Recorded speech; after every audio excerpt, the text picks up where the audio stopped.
अस्सलाम वालेकुम students, this is Sheela. Hope you are doing well. English language में हम टेंसेस कर रहे थे, जिसमें हमने प्रेजेंट के तमाम टेंसेस कंप्लीट कर लिए थे और पास्ट इंडेफिनेट, पास्ट कंटिन्यूअस भी कर लिया था। So today our topic is past perfect tense. Past perfect tense की आइडेंटिफिकेशन क्या है? चुका था, चुकी थी, चुके थे, लिया था, लिए थे वगैरह। फॉर एग्जाम्पल, मैं खाना खा चुकी थी या फिर मैंने खाना खा लिया था। ये दोनों पास्ट परफेक्ट के सेंटेंसेस हैं। या फिर वो स्कूल जा चुका था या फिर वो स्कूल चला गया था, ये भी हो सकता है। उसके बाद कोई और एग्जांपल देख लेते हैं, जैसे वो मार्केट जा चुकी थी या फिर वो मार्केट चली गई थी। सो इस तरह के जो सेंटेंसेस होते हैं वो पास्ट परफेक्ट टेंस में इंक्लूड होते हैं। अब एक और चीज़ जो आपको बताना बहुत ज़रूरी है कि स्टूडेंट्स पास्ट इंडेफिनेट और पास्ट परफेक्ट में कंफ्यूज हो जाते हैं कि मतलब ये जहाँ पे आता है ना, लिया था, लिए थे, गया था, गई थी, आए थे, आया था, इस तरह के जहाँ पे सेंटेंसेस होते हैं ना, तो वहाँ पे स्टूडेंट्स कंफ्यूज हो जाते हैं कि ये पास्ट इंडेफिनेट है या पास्ट परफेक्ट है। वो भी मैं आपको बताती हूँ। जैसे है, मैंने आपको एग्जाम्पल दी, मैं खाना खा चुकी थी, मैंने खाना खा लिया था।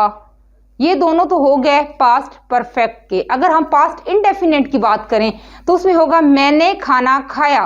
क्यों यूज होता है चुका था? इसका मतलब है कि पास्ट में, माजी में कोई टाइम था जिस टाइम पे ये काम कंप्लीट हुआ है। मींस ये काम की कंप्लीशन को शो करता है कि ये काम किसी स्पेसिफिक टाइम में मुकम्मल हो चुका है। सो आई थिंक ये क्लियर हो गया होगा। अब आगे जब हम सेंटेंसेस करेंगे तो मजीद क्लैरिफाई हो जाएगा। ओके, अब इसका फार्मूला देख लेते हैं। Formula assertive, subject plus had plus third form of verb plus object. यहाँ पर third form of verb use होगी। Negative, subject plus had plus not plus third form of verb plus object. So interrogative का उसी तरह जिस तरह से हम करते आ रहे हैं, had plus subject plus third form of verb plus object plus question mark. So ये थे फार्मूलाज जो आपको अपने माइंड में रखने हैं, और जब आप सेंटेंस बनाएं तो फिर ये फार्मूलाज आपके माइंड में होने चाहिए, तो उस टाइम पे ताकि आप आसानी से सेंटेंस मेकिंग कर सकें। सो इसका कोई हम सेंटेंस देख लेते हैं। फॉर एग्जाम्पल, वो मार्केट जा चुकी थी या फिर वो मार्केट चली गई थी। वो मार्केट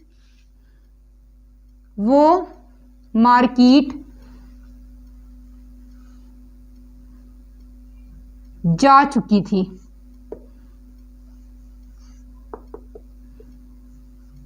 वो मार्केट जा चुकी थी। या फिर ये भी हो सकता है, वो मार्केट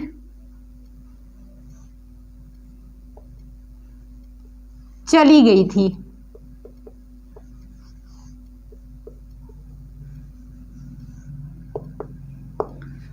ये दोनों पास्ट परफेक्ट है। ये दोनों मैंने इसलिए मेंशन किए हैं ताकि जो आपको कंफ्यूजन है वो इस तरह से क्लियर हो जाए।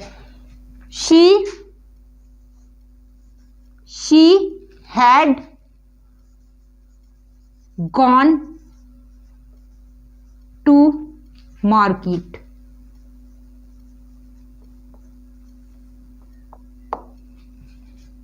गो, went, gone, third form of go. So gone is third form of go. वो मार्केट, अगर हम इसका नेगेटिव देखें तो ये तो हो गया असर्टिव। अगर हम इसका नेगेटिव करें तो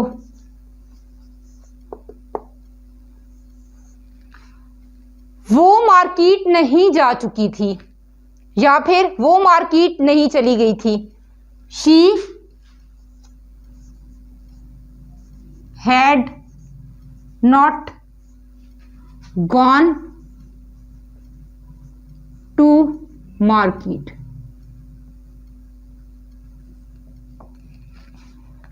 इसका इंट्रोगेटिव,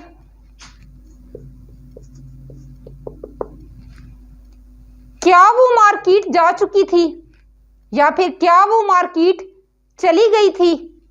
हेड स्टार्ट में आ जाएगा। Had she gone to market. So ये थे सेंटेंसेस। फॉर एग्जाम्पल, अगर हम कहें वो मार्केट गई, तो वो हो जाएगा पास्ट इंडेफिनेट का। वो मैं आपको थोड़ा सा इसलिए साथ साथ बता रही हूं ताकि जो भी आपकी कंफ्यूजन है पास्ट इंडेफिनेट और पास्ट परफेक्ट से रिलेटेड वो दूर हो जाए। अगर ये पास्ट इंडेफिनेट हम इसको करें तो ये होगा वो मार्केट गई, वहां पे थी, चली गई थी, कुछ इस तरह नहीं होगा, वो मार्केट गई, सिंपल ये होगा। तो वो मार्केट जा चुकी थी, वो मार्केट चली गई थी। सो ये थे इसके सेंटेंसेस। आई होप कि आपको बहुत अच्छे से समझ आ गई होगी और आपने बस चुका था, चुकी थी, चुके थे इस पे रिलाई नहीं करना कि ये जिन सेंटेंसेस के लास्ट में आएगा चुका था, चुकी थी, बस वो ही पास्ट परफेक्ट के होंगे।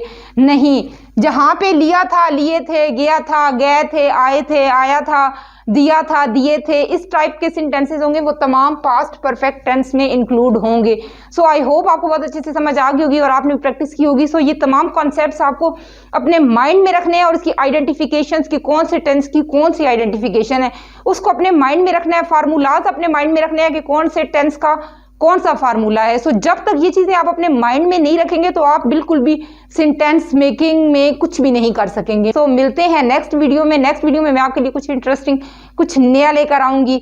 सो share this video with your friends and subscribe my channel, press the bell icon